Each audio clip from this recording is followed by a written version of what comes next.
Good morning, and glad you're here. I'm Clay Bryant, and you're in pursuit with Cold Case Clay. And this is our sponsor, Ms. Tony Scriblin, Rogers Barbecue in Hogansville, Georgia. Today, ain't gonna be as much about a case. It's gonna be a little history lesson about Hogansville, Georgia, and a little bit about me and my family and so forth. And just kind of want to give some insight to who I am and how I got here, Hogansville, Georgia. I was born and raised here, and spent all the time up until I was grown and gone. And it was a wonderful place to be raised. Hogansville was, it was Mayberry, My dad was a police chief. He was for 20 some odd years, and after he passed away, I left the state patrol and came to work for the Hogansville Police Department and stayed here for about 12 years. When I was growing up, nobody locked up anything. It was, we had the Unaroyal plant. Now, one thing about Hogansville had the claim to fame, the infamous claim to fame. We had the largest asbestos plant in the free world in Hogansville, Georgia. It was operated by Unaroyal, and actually, some of the heat shielding on the Gemini capsules on some of our first spacecrafts came from Hogansville, Georgia. But the good thing about Hogansville, it was a community. Everybody knew everybody, and of course, when we went to school together and we played together, we didn't have really any kind of problems that a lot of places had. We all, it was a wonderful place. Everybody parented everybody's kids, It had, they had licensed, if you needed it, you got it, Mm-hmm. And it worked nice. The high school, everything kind of revolved around sports and the school itself. Back in the day, Mr. Wheeler Bryant was my high school principal, and he prescribed to spare the rod and spoil the child. And it worked really well for us too. We had just a great group of folks when I graduated in 1973. And immediately after I graduated, Mr. J. Crawford Ware was a state representative from Hogansville. And he was on the Appropriations Committee. So back in that day, you had to have some pretty good politics to be able to get a job with the state patrol. And the day after I got out of high school, I had a radio operator's job waiting for me, and at LaGrange, and I was there for about 3 years before I turned 21, and I was promoted to the position of a trooper, and I stayed there, I guess for another 5 years, and just enjoyed myself. I was getting to be a cowboy riding around in a blue and gray state patrol car. It was the neatest thing. And but times were different, The things they taught me in trooper school will get you fired today.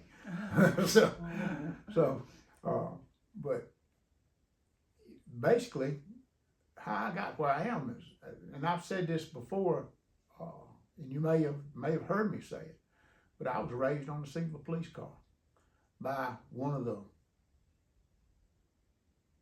best peace officers there's ever been. That was my daddy. He told me when he paid for me to go to law school, and went and graduated. Tragically, though, within a couple of months, my dad had a heart attack and died. So, the reason I went to law school was he wanted me to. He wanted to see me be a prosecutor, but I was too busy trying to be a cowboy in a state patrol car. And he, after he died, I just really never had the desire to want to practice law. So I kept on doing what I saw him do best, and that was policing. He always told me, he said, son, the world is full of policemen. He said, but if you're bound and determined to do this, be a peace officer. And that's kind of the way he operated. He made time for everybody, didn't care who it was. It could have been the janitor, the president of the bank. Whenever you needed him or needed to talk to him, he had an open ear. And I've tried to kind of fashion my way and be in the same way. And it served me well. I've been lucky enough that in situations where I needed somebody to open up and talk to me, that they'd have enough faith in me that they would. And we've been pretty successful, and we hope to be even a little more successful in the future. Got a couple of things I'm working on now that will be really, really good cases. They're old homicides. And again, I can't say enough about Sheriff Woodruff in Troup County for what he's done to allow me to come in and look at some of these old cases that, to me, it's just a blessing. I'd rather do that than it's just the thrill of being able to step in behind somebody and be able to carry the torch, that they lit and get a good result for someone.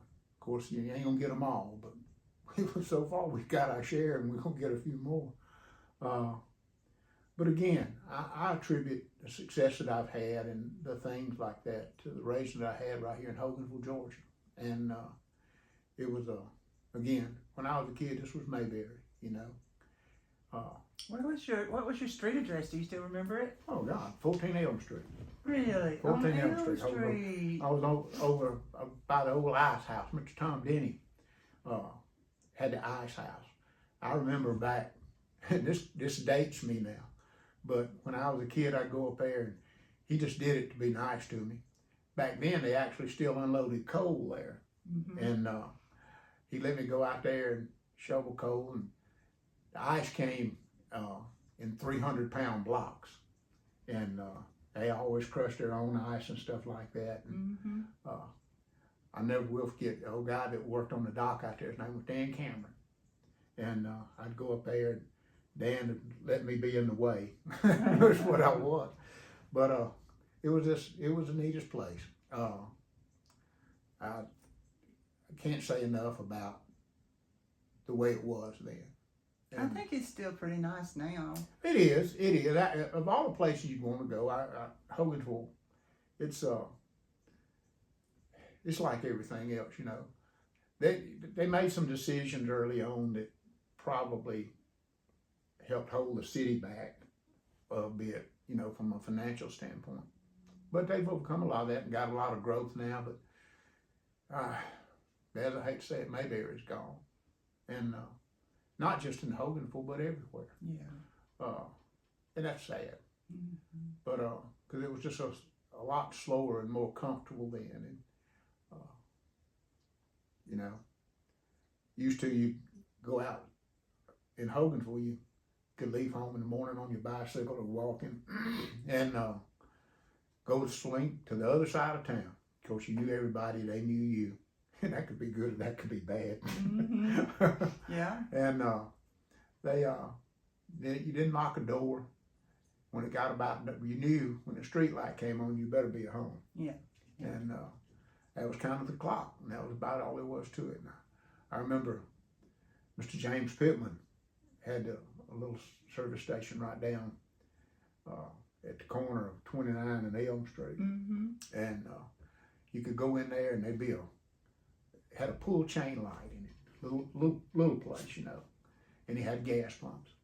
And back then, everybody, all the young guys, most of us, we wanted just a little money because that's all it was a little money. Mm-hmm. And we'd grab we'd have an old push lawnmower and have a gallon Clorox jug. And we'd go to Mr. Pittman's and get you for $27.9. You could get you a gallon of gas, and you could walk all over town. You cut a yard for $1. Mm-hmm. And of course they were small. They were old mill houses, for the most part. And but it was a great time. I mean, and times that you wish your children and your grandchildren could experience it today. But like I say, I'm afraid to say that I think that train's already left the station. Well, here in Hogansville, kids still get on their bikes. We see them ride up down the streets. Mamas pushing their babies. The young men ride these little scooter things that are electrified. So we still have that, daytime community. Kids can get out and not feel unsafe. So I still feel like a little bit of Mayberry is here. I think that's why I like living here. We moved from a city, like Atlanta. We lived in Detroit. To move here, you really felt like you were stepping back in time. And I still feel a little bit like I'm back in time, Well, and if you look at everything around, you actually are.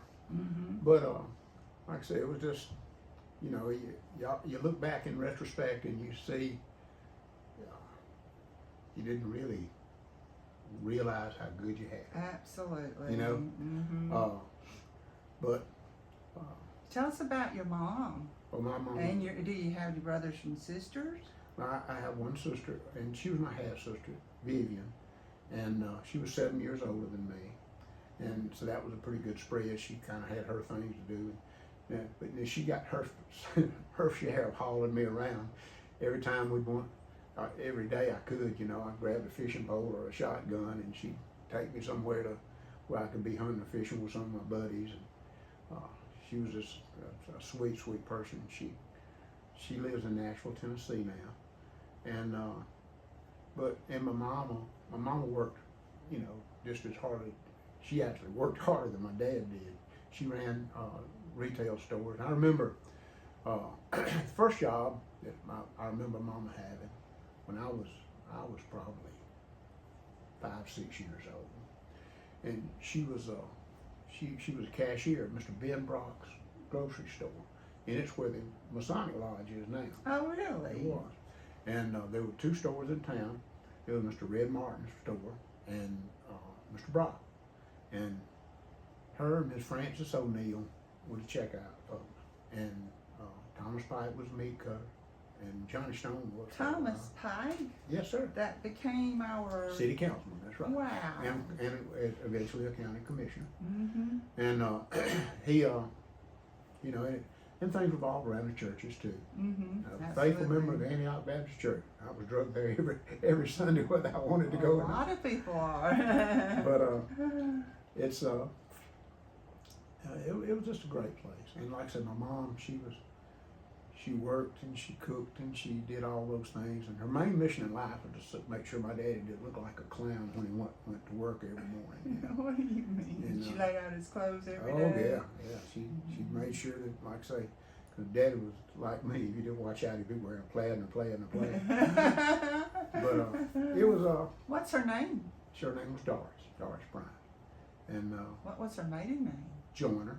Joyner. Is she from this area? Actually, her people came from over around Athens and Whitehall, and but she, some of them had eventually moved over this way, and my dad died in 1980, and when my dad died, basically, the best way to explain it, I guess, is when my dad died, she did too, but she hung on for 8 or 9 more years. She passed away. She had COPD, and she and my dad both, they smoked. And he's talking about asbestos plant. We lived for a little while on the Carth Road, right there by where the old asbestos card room was. In the summertime, you could go out in the front yard in the morning, and the yard would look like it had frost on it from asbestos in there. Oh my I goodness. had a pulmonologist tell me one time he would live within 10 miles of this place. Yeah. But everybody did, I remember folks like Mr. Gordon Cook. He ran a service station here in town. Last few years of his life, he worked at the mill too. And pulling an oxygen tank behind him as they walked. And then, that was the only hookup about the place, But was the old mill still up and running when you were little? it was when I was little. But I guess in about 70, they started tearing it down. I guess probably around 70, maybe a little bit before then. And the old mill across, That was a cotton mill, wasn't it? Well, for a long time they both were, And the asbestos plant was kind of an add-on and to the, there was a Reed Mill and the Stark Mill with the names of them. And when they tore the stacks down at the mill across, not the one that's there now, the old one, you could buy the bricks and stuff. My father, who was building a house at the time, he actually got his bricks from out of the stacks of the old mill. Oh, And he built his house, I guess probably in about 77, something like that, 76, 77. Mr. Billy Joe Wright built the house. It was the first house that Billy Joe did on his own, and contracted it himself. And it was right there at the corner, behind where the fire station is now, right on the Hogansville Mountain Road, first house on the left. Actually, somebody moved the house. Oh yes, I remember, and there's still a pile of bricks there. That's right. I've been tempted to go by and get one of those bricks and have it for the history of it, you know. Where did they move it to, do you know? Huh? Where did they move it to? Just down the Hogansville Mountain Road on the right. Oh, okay, good. Didn't go far. I had wondered where it went. That's I used to know the lady that lived in that house before she passed, so I didn't know that. That's cool. That's a cool little piece of history there. It is. One thing about my age, I've got some history. And that's really what has blessed me so much in all these old cases. Because of who I was and how I was raised, all the old cases, I knew something about them, you know, and it has served me well. It served me well. Like I said, we got a couple that I've got some movement on with God. The justice system, you know, sometimes you think the wheels turn slowly, sometimes you just think they stop. But I'm confident that we're going to get some movement on some, and the couple of cases that I'm talking about are atrocious cases. And it's all about patience to be in your position. That's a lot of things that you have to have. Is you got the knowledge, you know the how it all ties together, but you have to have that patience for it to come through fruition totally. And God has blessed me with a lot of things, and patience wasn't one of them. Oh, yeah, I want to think He has, because you have to have it in your job. Well, you do to a degree, but it's when you know somebody's done something horrible to somebody else, and to see them, I know this sounds harsh, breathing good air. They need, you know, and to me, it's just kind of devastating. Yes. You know. Yes. But you have to wait. You have to take your time, and it's, you know. But see, in my position, I know everything that points toward that person, and it just makes you just want to, you know. On pins and needles. Absolutely, and but that's part of it, you know. Well, it's an old saying that says, you know, put a patience or something, and then they're totally opposite of each other, and it's he who hesitates is lost, and fools tread where angels fear to go, or something like that. That's true. That's true. So, but you know, it's I've been lucky, and well, tell me about your dad's family now. Are they all from here? Did you know your grandparents? Oh, or yeah, anything like that? Every 3 o'clock in the afternoon, my granddaddy, they lived right up at Grantville, and at the corner of Bryant Boys Road and Grandma Branch Road, and my grandfather and his brothers, there was 3 of those, and they all got places up there. And on Friday afternoon, and I'd get out of school when I was, you know, from 10 years old on, and my grandfather would get off work in the cotton mill at Grantville. By 3:30, he'd be down here picking me up, and it'd be me and a fishing pole or a pack of beagle hounds, and that's how I'd spend till Sunday when my mom and daddy came and got me, and my granddaddy brought me home. Did Granddaddy take you to Chattahoochee River, or was it back ponds then, or where'd you go fishing? There was some creeks right down below his house. New River was down there, and he back then, you know, you were fishing in farm ponds mostly, and we did that, and we always had a pack of beagle hounds. We rabbit hunted, and it's just, you know, a world away from where we are today. And God, it was cool. Granville still, I mean, the Granville is, for y'all that don't know, is one city up from Hogansville on 29, Highway 29, which was the main road back then. We didn't have Interstate 85. And just for geographical point, we're in the state of Georgia.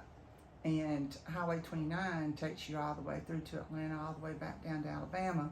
So back then, that was the only main road coming through at that time. From Atlanta to Montgomery. Exactly. And then all along Highway 29 were mill villages. That's what they were called, villages. And the cotton mills were king down here at that time. And this was even, you know, after the Civil War. And we're talking now in the 1920s, 30s, 40s, and 50s. It was like major production down through here. Well, and part of that was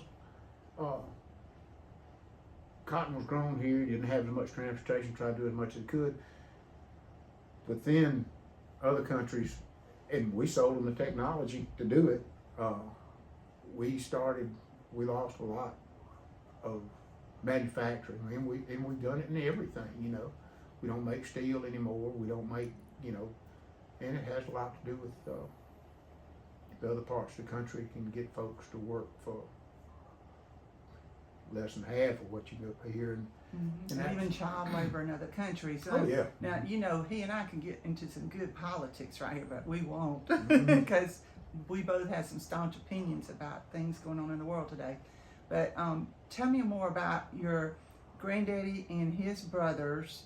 They were in Grantville. Did they have a farm? Well, they had some land, kept a few cows and that kind of thing. They didn't really farm. They actually, even though they had a hardware store in Grantville. Oh, really? Yeah, they did, and that they ran it for a while, and then they closed it up. Both of them went. My Uncle Pete, he was ended up doing police work. My granddaddy stayed working at the mill, and back years ago it was the Banks Brothers Mill. And if you look at LaGrange College, the William and Evelyn Banks Library, they owned the cotton mill there and one in Newland, and they everything, you know, was like it was kind of like slave labor, you know. The old cotton mill folks, they gave you a job, they financed your car, they let you run a house for 25 cents a room a week, and the houses were kit houses. That's why they all look so much alike. Most of them were bought from Sears and Roebuck and Spiegel, and it came in a kit, and they put them up, and that's how that came to be. They built the schools. Oh yeah. They built the kindergartens. They built the Boy Scout hut and Girl Scout stuff. And they also did recreational things, you know, Yes. just like the Callaways, the Callaway Foundation, in here in Hogansville, it was the what did they call it?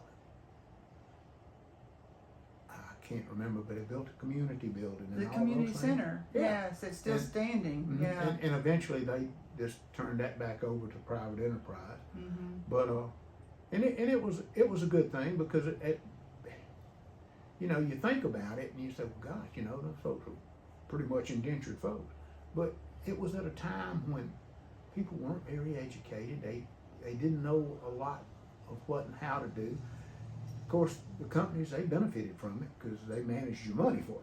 Well, you made more money in a cotton mill than you did sharecropping. That's right. My grandparents came from sharecropping, and they didn't have nothing. They had to depend on the owner of the fields just to get whatever they needed, and they usually were indebted to that person. And it was just the way it is. And now we're all indebted to the bank. Yeah. So You know? then all my family, and probably people like in Grantville and Hogansville, came from field work to have some real money. And those mills paid for a lot of their kids' education. Well, we got ahead. and at the time, you know, it didn't seem like much, but like you say, it was so much better than anything else. It was. And, It very much was. And it built communities. It did. You know, and they had their own. Each manufacturing company had their own baseball team and a softball team and bands. Yes, I mean they did a lot of good things. But it was a good time to be raised.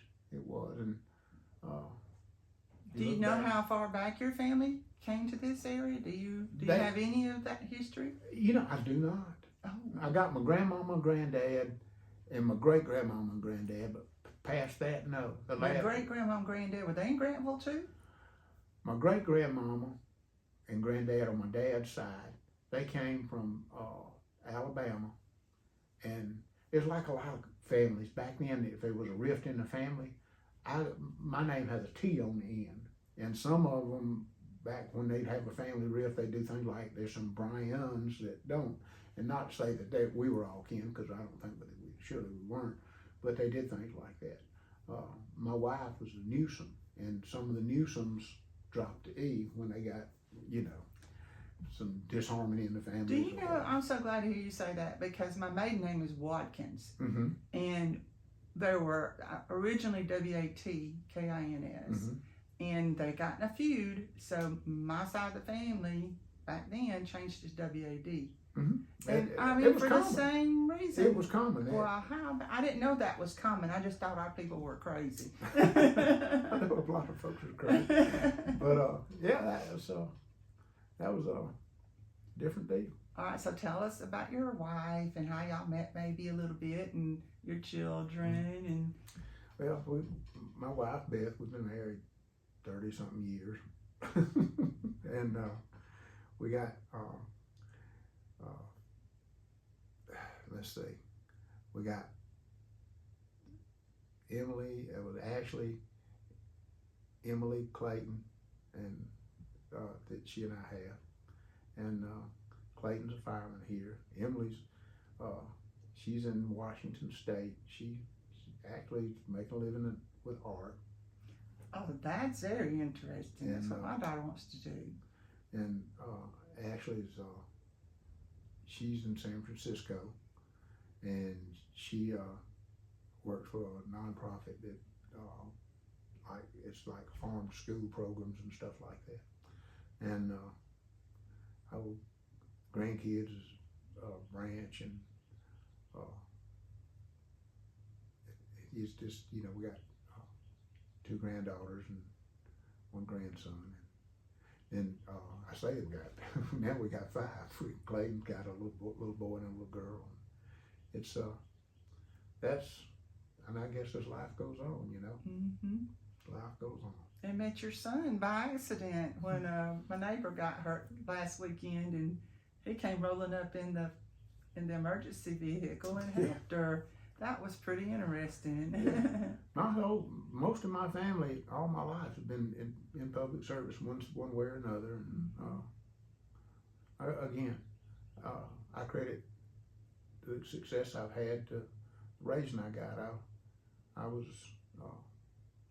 my dad taught me how to get along with folks, and that's the key to anything. Being able to communicate with, if you need, no matter what level a person's on, that's the level you need to communicate with them. And that is a true blessing to be able to do that. You know, it's the difference between, in my line of work, success and failure. Yes. You know, you have to be able to read folks and gain, you know, for them to have confidence in you and faith in you and tell you what you need to know.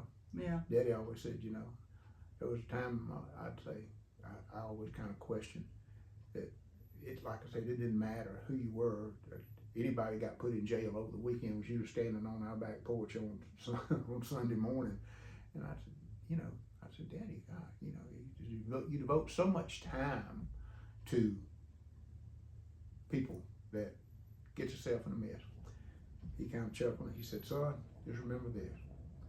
He said, now we go to church on Sunday morning, and we sit there, and he said, the things that I need to know in my work, in my profession, he said, most of the folks sitting there with me can't tell me what I need to know. He said, that joker got out of jail this morning, that standing on the back porch, he knows what I need to know. So that's kind of the way he operated. Yeah. I feel like hearing you talk about your dad, he always had hope in people. You know, he wanted to help them.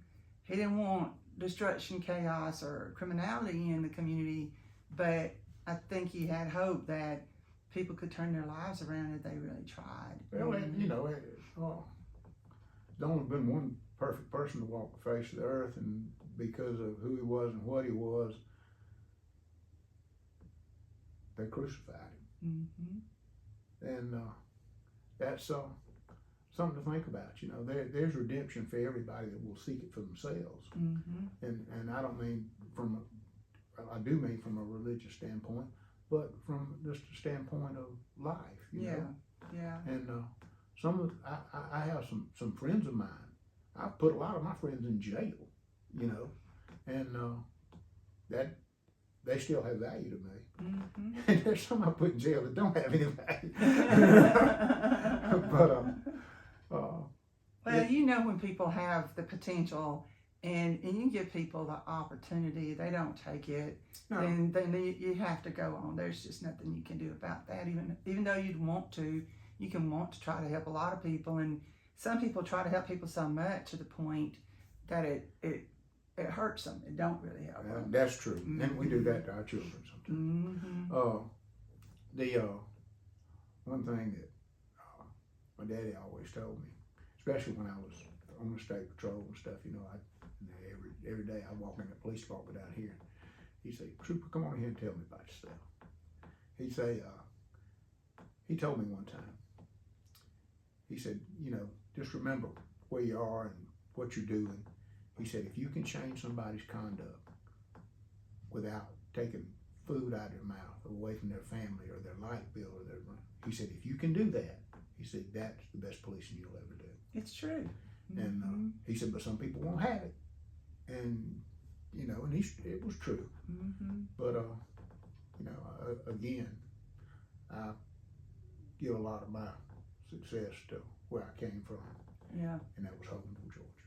Now, when you became police chief here, did your perception of Hogansville change a little bit by being the peace officer over this community? No, not at all.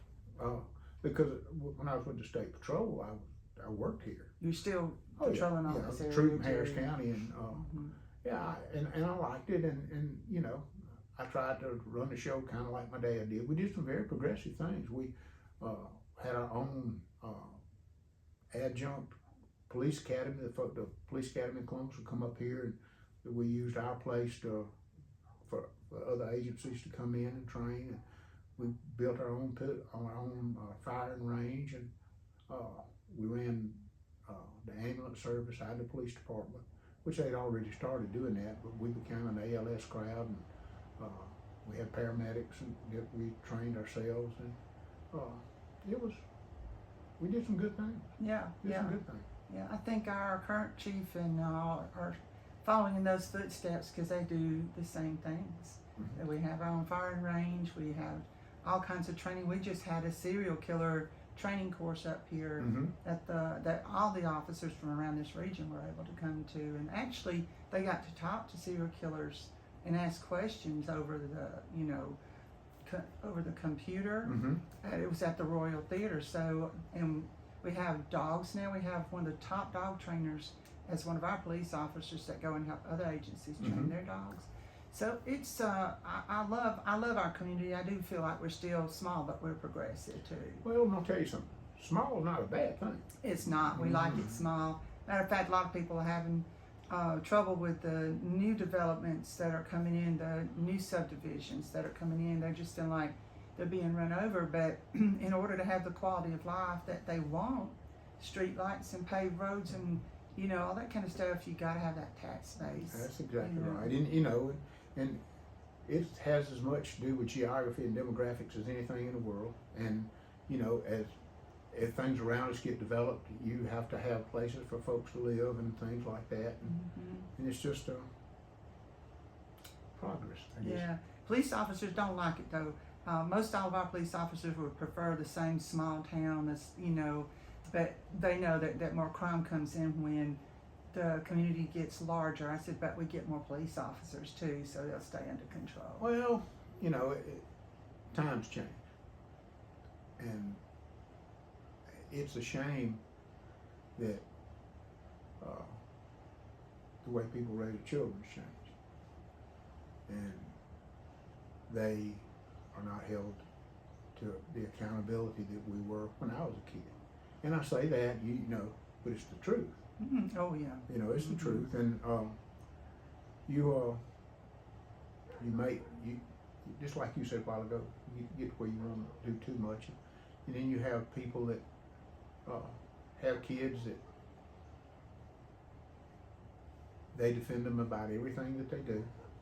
And the truth is that we all, mine, yours, whoever, when they're not in your sight, you can't be 100% sure what's going on. That's right. That's why you need to get to know people in your community. Like you said, by you getting to know, and you knew most everybody in the community, you had a rapport with them. You had a knowledge of them. And like most police officers in any community, they know where the people are that are going to cause the trouble. They know where they live because there's always a phone call coming into them from that area. I mean, your police officers have a good knowledge of your community. Well, they should have. Mm-hmm. Now, I'm going to tell you, and I might have said this before, back to my daddy and his words of wisdom. He was riding with me one time. He had permission to ride with me when I was on the state patrol. And we were riding along, and out of the blue, he said, I'm just going to tell you what is the downfall of the policing profession. I looked at him, I said, what are you talking about, Eddie? He said, the day they put an air conditioner in a patrol car. Oh. And we're riding along, you know, we're in a state 78 Ford LTD, and it's cool. You only had an AM radio in it though. Oh my gracious. And I said, what in God's name do you mean, Dad? He said, think about it. He said, that day it became comfortable for you to isolate yourself from the community that you need to be intricately familiar with. That's true. And it's true. And, It's true. He had several pearls of wisdom like that. And Yeah. he had a saying for everything. And I was just very fortunate to have been raised by it. Yes, and I think that same idea that he had, the convictions that he had and that you have, you know, our police officers sponsor our local Easter egg hunts. Mm-hmm. They do National Night Out. They do Touch a Truck. They really put efforts into being involved in our community. Mm-hmm. And I think that's a wise saying that your dad had.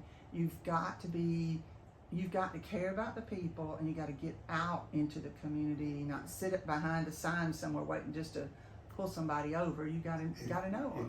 If you want to serve the community, you have to, and it's a two-way street. They have to have respect and faith in you, and you having them as well. Yeah. And you've got to know them in order to do that. Yeah. You know, so. Yeah. When Chief Shepherd first came in here in Hogansville, he had all his officers go out and meet every store owner, knocking on their doors, asking them questions, getting to know them and what their needs and all were. Well, So I think that's wonderful. And the truth is, they need to do it every day. Yeah. Oh, and they do. They have serious rounds. I mean, they've closed our door when it didn't close all the way up at our restaurant, you That's know. right. And they're like, they call Randy, like, man, you know, they kind of closed the door. You need to talk to the employees. It didn't get shut all the way. So those types of things are valuable to us. Well, that's what the police department's for. Mm-hmm. You know, it's gotten to where now a lot of, if you look at the mission statement of any police agency anywhere, have you ever seen the word revenue in one? I don't think so. They ain't.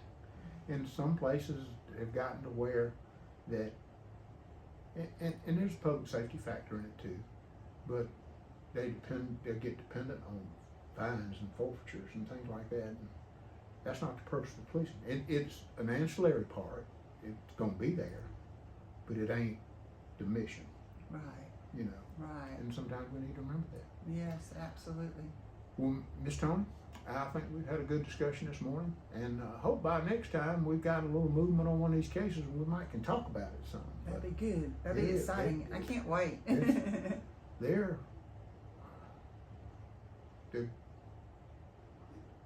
It's unfathomable to me that these folks ain't already in jail. Shouldn't have been years ago.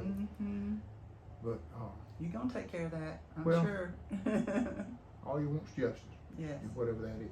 Yes. So that's what we're gonna try to find. Okay. But Thank you. Again, I'm Clay Bryant, Miss Tony Scriven, and our sponsor, Rogers Barbecue in Hogansville, Georgia. Anytime you come through Hogansville, stop right there at the intersection of I-85 and Highway 54, Rogers Barbecue, and come in and get a good home cooked meal.